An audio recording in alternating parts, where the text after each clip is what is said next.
বিয়ে, জন্মদিন, যে কোনো উৎসব আনন্দ অনুষ্ঠানে খুব সুলভে অত্যাধুনিক ডিজাইনের মেহেন্দি পরানো হয়। ঠিকানা গোড়াবাজার, বহরমপুর। যোগাযোগের নম্বর 8617444283। প্রভাব ফেলতে পারবো একটা রাজনৈতিক সমীকরণ আছে, আমি বলি যে হুমায়ুন কবির এবং আতাউর যে তৃণমূলের প্রার্থী রয়েছে, আর যে মুসলিম ভোটটা যদি ভাগ হয়ে যায়, সেখানে বিজেপিরও যে ক্যান্ডিডেট আছে সেও হিন্দু ভোটে থাবা মারার চেষ্টা করছে। কিন্তু আমরা যারা বামপন্থী রাজনীতি করি, আমরা এই ধর্মীয় মেরুকরণে বিশ্বাসী নই। কারণ আমরা জানি যে ভারতবর্ষ একটা ধর্মনিরপেক্ষ রাষ্ট্র। ভারতবর্ষ যখন স্বাধীনতা লাভ করেছিল, এই মতাদর্শের সঙ্গে ভারতবর্ষ নিজেকে জড়িয়ে নিয়েছিল। এখানে যদি একটিও অহিন্দু না থাকতো, তবুও ভারতবর্ষ ধর্মনিরপেক্ষ রাষ্ট্রে পরিণত হতো। এখানে হিন্দু, মুসলিম, জৈন, খ্রিস্টান সর্বধর্মের বর্ণের মানুষ এখানে মিলেমিশে বসবাস করে। আমরা সেই ধর্মনিরপেক্ষ কাঠামোটাকে অটুট রাখার জন্য মাঠে ময়দানে লড়াই করি এবং তার জন্য আমাদের বহু কর্মী শহীদ হয়েছে। কিন্তু আমরা এখনও পর্যন্ত লড়াই চালিয়ে যাচ্ছি।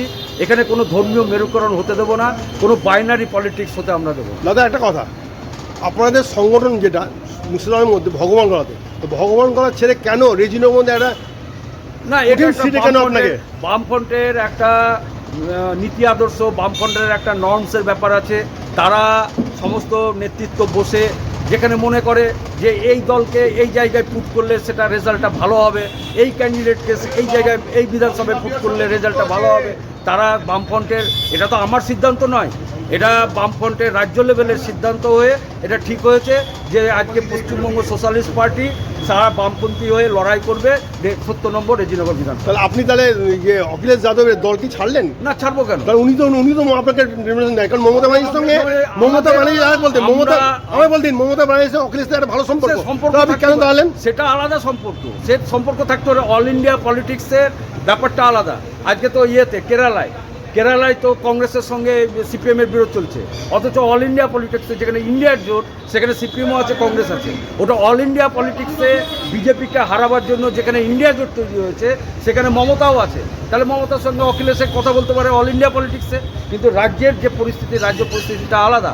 সেখানে আমরা যেহেতু পশ্চিমবঙ্গ সোশ্যালিস্ট পার্টি ছিলাম, আমরা মূল পার্টিটা ছিল আমাদের পশ্চিমবঙ্গ সোশ্যালিস্ট পার্টি।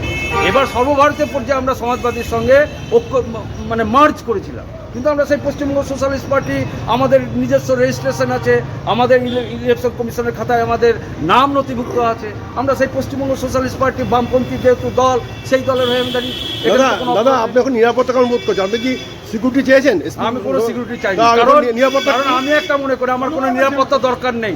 নিরাপত্তা তাদেরই দরকার যারা দুর্নীতি করে, যারা মানুষকে ঠকিয়ে খায়, মানুষকে বিভিন্ন টাকা পয়সা লুট করে, তাদের নিরাপত্তা দরকার।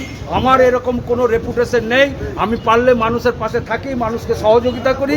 আমি ওই মানুষকে হরে হম্বে টাকা নেব, মানুষকে বলবো যে এই টাকা দাও, এই কাজ করে দেবো, ওরকম নীতি আদর্শ আমার নেই। আজকে আমি ছাত্রজীবন থেকে রাজনীতি করছি, আমি এই দৃষ্টিভঙ্গি নিয়ে আমি সামনে। দাদা, আর শেষ প্রশ্ন, আপনি যে ওখানে দাঁড়াচ্ছেন, আপনাদের সংগঠন তো নীল, তাই কি করে আমাদের সংগঠন নীল? আমরা পঞ্চায়েতে লড়াই করেছি। আমি ওখানে যখন আমাদের কিরণময় মৎস্যমন্ত্রী ছিলেন, তখন ওখানে বহু গরিব মানুষের আমি ঘর করে দিয়েছি, বহু গরিব মানুষের পেনশন করে দিয়েছি, তারা এখনো পর্যন্ত আমাকে আশীর্বাদ করে। বহু রাস্তাঘাট ওখানে করেছি। আমরা সীমিত ক্ষমতার মধ্যে ওখানে বহু উন্নয়নমূলক কাজ করেছি। আমাকে সবাই চেনে ওখানে। দাদা, একটা ভোট করতে হলে 1 কোটি টাকা খরচ। আপনার এই আমার টাকা নেই। আমার টাকা হচ্ছে জনগণ, আমার টাকা হচ্ছে জনগণ, আমার কোনো টাকা নেই। শুনেন, আমি কিসের জন্য টাকা খরচা করতে যাবো? টাকা খরচা ভোট হয় না দাদা, টাকা দিয়ে ভোট হয় না। আপনাকে আমি একটা উদাহরণ দিই। গত বিধানসভা, তার আগে বিধানসভা নির্বাচনে, এই যে মুর্শিদাবাদ বিধানসভায় অসীম ভট্ট কোটি কোটি টাকা খরচা করেছিল, কিন্তু জিততে পারেনি।